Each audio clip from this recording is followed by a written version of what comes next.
आज हम बात कर रहे हैं विष्णु तिवारी केस के बारे में। 20 साल के लिए जेल में एक निर्दोष और मासूम आदमी की इस कहानी पर ये वीडियो है। आज की कहानी विष्णु तिवारी नाम के शख्स की है।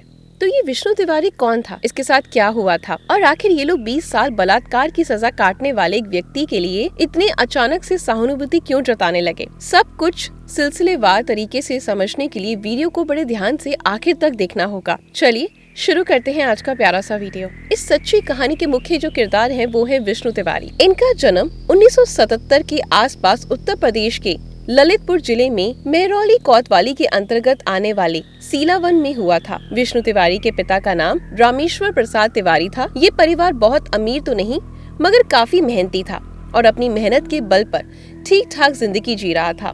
परिवार में विष्णु तिवारी और माता पिता के अलावा 3 और छोटे भाई थे। विष्णु तिवारी का पढ़ाई में बहुत ज्यादा मन नहीं लगता था और वे बहुत कम उम्र में ही पढ़ाई लिखाई छोड़कर परिवार तथा खेती के कामों में हाथ बटाने लगता। विष्णु तिवारी के पास कुछ अपनी जमीन थी जिस पर खेती किया करते थे। साथ ही कुछ जमीन परिवार वालों ने ठेके पर ले रखी थी जिस पर पिता और 3 भाई मिलकर खेती किया करते थे। इसके अलावा इन लोगों के पास 10 भैंसें थी जिसका दूध निकालकर ये लोग बेचा करते। इसके अलावा विष्णु तिवारी बनारसी साड़ी का भी कुशल कारीगर थे। खेती बाड़ी में समय मिलने पर ये साड़ी बुनाई का काम भी करते।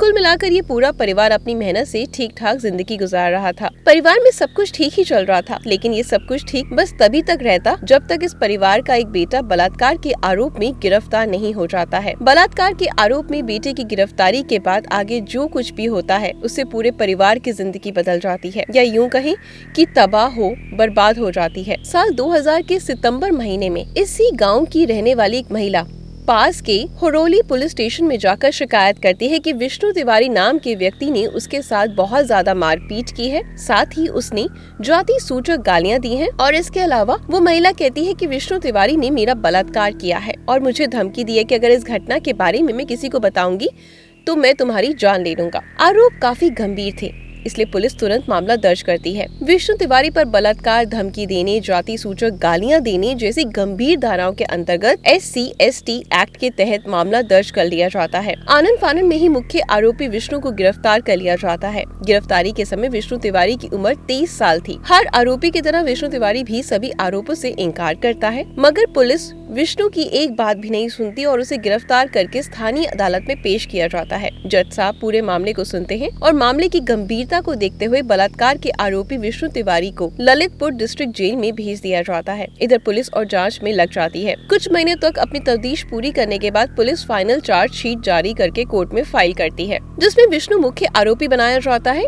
इधर मामले की सुनवाई चलती रहती है और फाइनली साल 2003 के फरवरी महीने में ट्रायल कोर्ट विष्णु तिवारी के खिलाफ बलात्कार के आरोप को सही पाते हुए उसे दोषी करार दे देते हैं। दोषी करार होने के बाद 24 फरवरी 2003 को विष्णु तिवारी को बलात्कार का दोषी पाते हुए 10 साल की सजा दी जाती है। इसके अलावा विष्णु तिवारी को SC/ST एक्ट के तहत दर्ज मामलों में उम्र कैद की सजा सुनाई जाती है। सजा मिलते ही विष्णु को ललितपुर डिस्ट्रिक्ट जेल से निकालकर आगरा सेंट्रल जेल में भेज दिया जाता है। इस जेल में विष्णु तिवारी बतौर रसोइया काम करने लगता है। इधर विष्णु को जैसे ही बलात्कार का दोषी पाया जाता है, विष्णु के परिवार को समाज से लगभग अलग कर दिया जाता है। विष्णु के पिता को समाज में एक बलात्कारी का पिता कहकर बुलाया जाने लगता है और पूरे परिवार पर बलात्कारी का कलंक लग जाता है। लोअर कोर्ट से सजा मिलने के बाद इनके पास हाई कोर्ट में फैसले के खिलाफ अपील करने का विकल्प बचा हुआ था, मगर विष्णु के परिवार वाले चाहकर भी बहुत कुछ नहीं कर पाते, क्योंकि विष्णु के बलात्कार के आरोप में जेल जाने के बाद उन लोगों का काम धंधा भी लगभग चौपट हो गया था।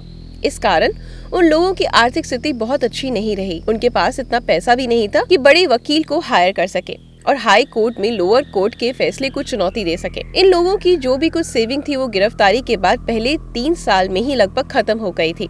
इसके अलावा कोर्ट में चली कानून लड़ाई के दौरान ही वकीलों की फीस देने के लिए विष्णु तिवारी ने अपनी जमीन भी बेच दी थी। अगले 2 साल तक विष्णु तिवारी जेल में सजा काट रहा था, लेकिन 2015 में जब परिवार वाले कुछ पैसों का इंतजाम कर लेते हैं तो हिम्मत जुटाकर इस फैसले के खिलाफ विष्णु तिवारी इलाहाबाद हाई कोर्ट में अपील करते हैं। फैसले के खिलाफ अपील करने के बाद 1 साल, 2 साल, 4 साल होते हुए 10 साल से ज्यादा समय गुजर जाता है।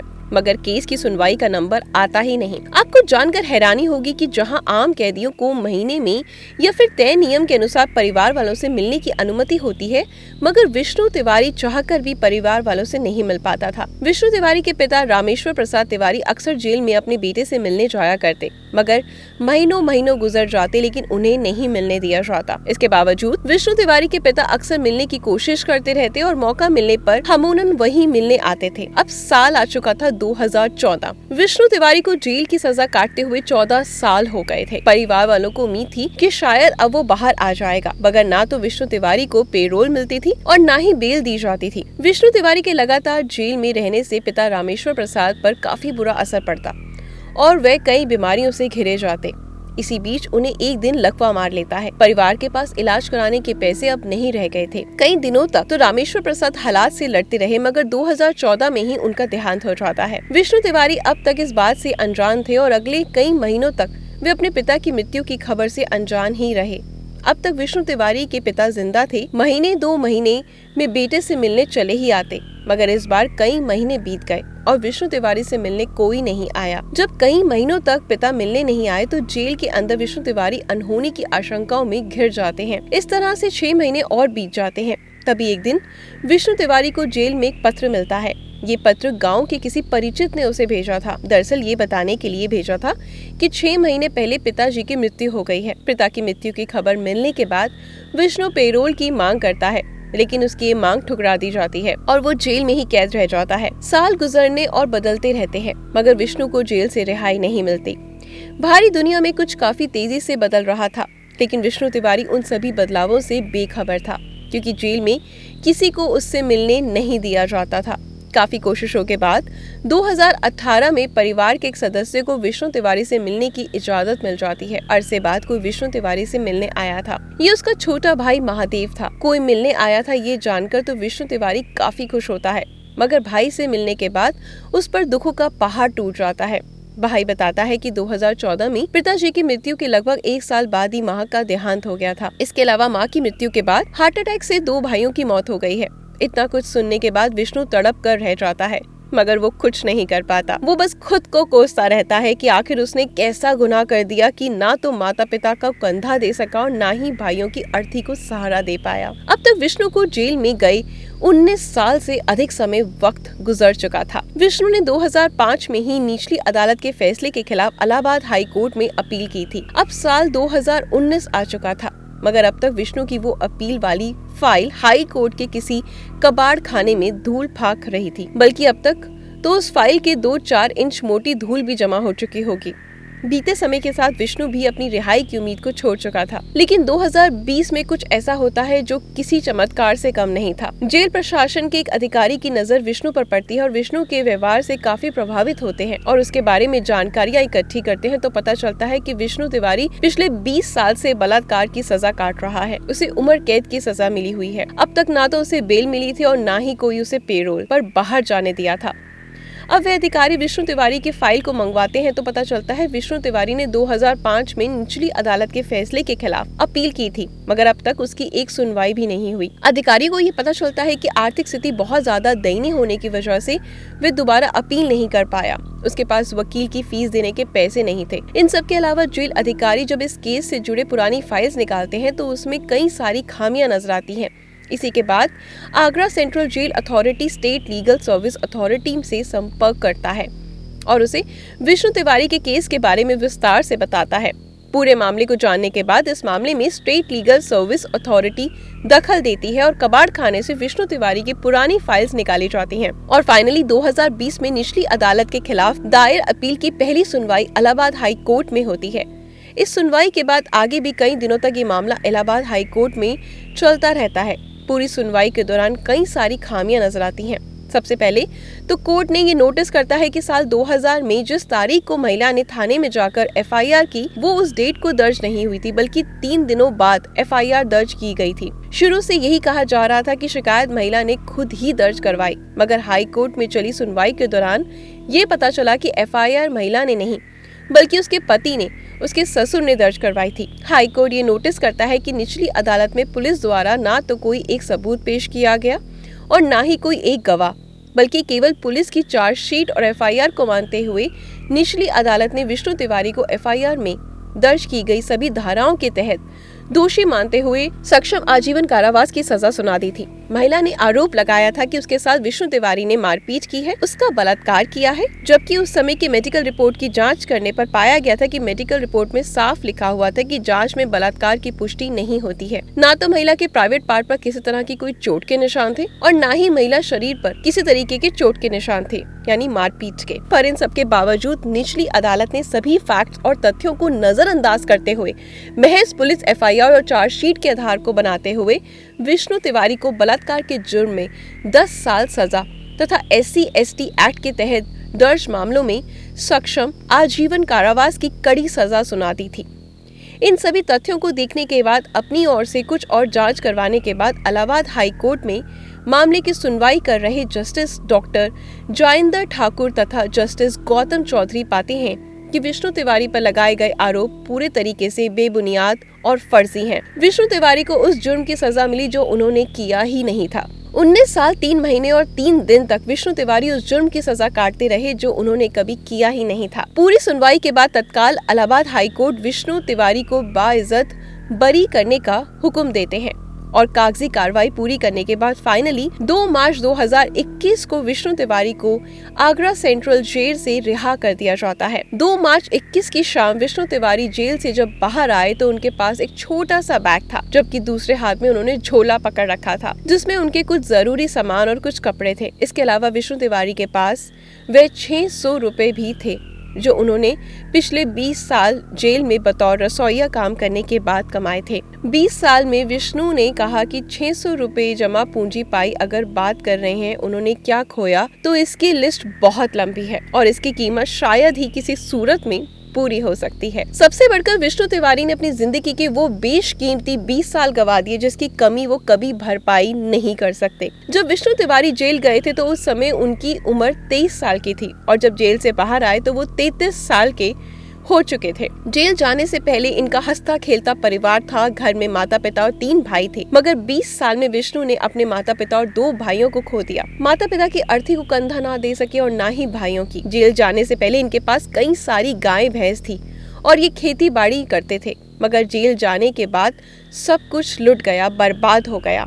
लगभग सारी जमीन कानूनी खर्चा उठाने में ही बिक गई। फिर एक सवाल शायद आपके मन में अभी भी घूम रहा होगा, तो आखिर वो क्या वजह थी विष्णु तिवारी पर फर्जी एफआईआर करवाई गई और उन्हें जबरदस्ती जेल भेजा गया। दरअसल पूरा मामला कुछ जमीनी विवाद और जानवरों को बांधने को लेकर हुई मामूली कहासुनी से जुड़ा था। विष्णु तिवारी के परिवार वालों से तथा जिस महिला के परिवार वालों ने एफआईआर दर्ज कराई थी उनके बीच किसी जमीन को लेकर विवाद चल रहा था। इसके अलावा जानवरों के खेत में बांधने को लेकर कई बार विवाद होता था। ऐसा ही झगड़ा साल 2000 के नवंबर महीने में भी होता है। इसी झगड़े के बाद वो महिला थाने में जाकर फर्जी शिकायत दर्ज करवाती है। पहले तो महिला की शिकायत पर एफआईआर दर्ज नहीं होती, लेकिन उस महिला का पति और ससुर कुछ स्थानीय नेता टाइप के लोगों को थाने में चला कर लेकर जाते हैं और फिर राजनीतिक दबाव में एफआईआर दर्ज कर ली जाती है और सारी धाराएं भी लगा दी जाती हैं ताकि आरोपी को लंबे समय तक जेल में रखा जा सके। इलाहाबाद हाई कोर्ट सुनवाई के दौरान इसी जमीनी विवाद और जानवरों को बांधने को लेकर होने वाले झगड़े को फर्जी एफआईआर का मोटिव मानते हुए विष्णु तिवारी को बाइज्जत बरी कर देते हैं। हाई कोर्ट की सुनवाई के दौरान जो सबसे इम्पोर्टेंट बात निकलकर सामने आई कि इस पूरे मामले में SC/ST एक्ट का दुरुपयोग हुआ। दरअसल शिकायत करने वाली महिला का परिवार दलित था, जबकि विष्णु तिवारी का परिवार ब्राह्मण था। इसलिए दर्ज एफआईआर में जानबूझकर SC/ST की धाराएं लगवाते हुए आपसी जमीनी विवाद को दूसरा रंग दे दिया गया। इस फैसले के बाद कहा गया कि आखिरकार सच्चाई की जीत हुई। 20 साल बाद ही सही विष्णु को जेल से आजादी तो मिल गई, और अगर आप इसे सच्चाई की जीत कहेंगे तो फिर सजा क्या है। हकीकत तो ये है कि इस पूरे मामले में सत्य परेशान भी हुआ और पराजित भी हुआ। हाँ, जीत इस आधार पर कह सकते हैं कि परिवार पर जो बलात्कारी होने का कलंक लगा था वो धल गया। जेल से बाहर आने के बाद विष्णु तिवारी ने भी एक इंटरव्यू में कहा कि जेल में मुझे कई बार ख्याल आया कि मैं आत्महत्या कर लूं, मगर मैं हमेशा यही सोचकर खुद को जिंदा रखता, अगर मैं मर गया तो सच्चाई बाहर नहीं आएगी और मैं मरने के बाद भी एक बलात्कारी के तौर पर पहचाना जाता रहूंगा। अब मुझे कम से कम इस बात का संतोष है कि मैं बलात्कारी नहीं हूँ। मैंने दुनिया के सामने और समाज के सामने अपनी बेगुनाही साबित कर दी।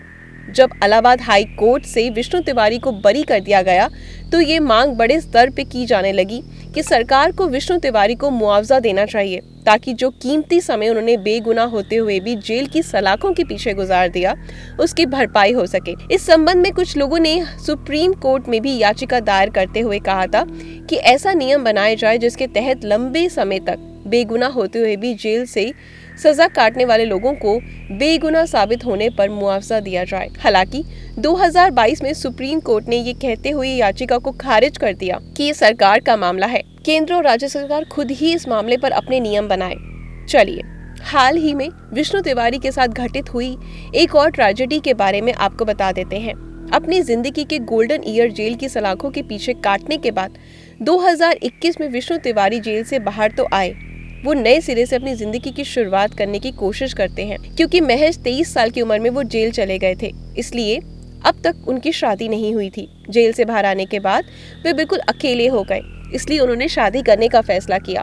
इसी सिलसिले में एक रिश्ता उनके पास आया। रिश्ता पसंद आने के बाद सभी बातें तय हो गई और 22 जुलाई 2022 को हिंदू धर्म के रीति रिवाज के अनुसार विष्णु तिवारी ने एक मंदिर में जाकर शादी कर ली। लेकिन उनकी शादीशुदा जिंदगी बस बातें उससे पहले ही उजड़ गई। दरअसल शादी के अगले ही दिन विष्णु तिवारी की दुल्हन और दुल्हन की कथित मां घर में रखे थोड़े पैसे, कीमती सामान और कई चीजें लेकर रफू चक्कर हो गई। बाद में खुलासा हुआ कि वह एक लुटेरी दुल्हन थी और वो ऐसे लोगों से शादी करती थी और फिर उन्हें लूट कर भाग जाती थी। इन सब दुख के बीच फिलहाल विष्णु तिवारी हालात से लड़ते हुए अपनी जिंदगी को पटरी पर लाने की कोशिश कर रहे हैं। दोस्तों, विष्णु तिवारी की पूरी कहानी जानने के बाद आप क्या कहना चाहेंगे? कमेंट बॉक्स में जरूर बताएं। मैं आपकी कमेंट का इंतजार करूंगी और ऐसी कुछ सच्ची घटना और जानने के लिए हमारे साथ जुड़े रहें। हमारे चैनल को सब्सक्राइब करें, वीडियो को लाइक और शेयर करें। धन्यवाद।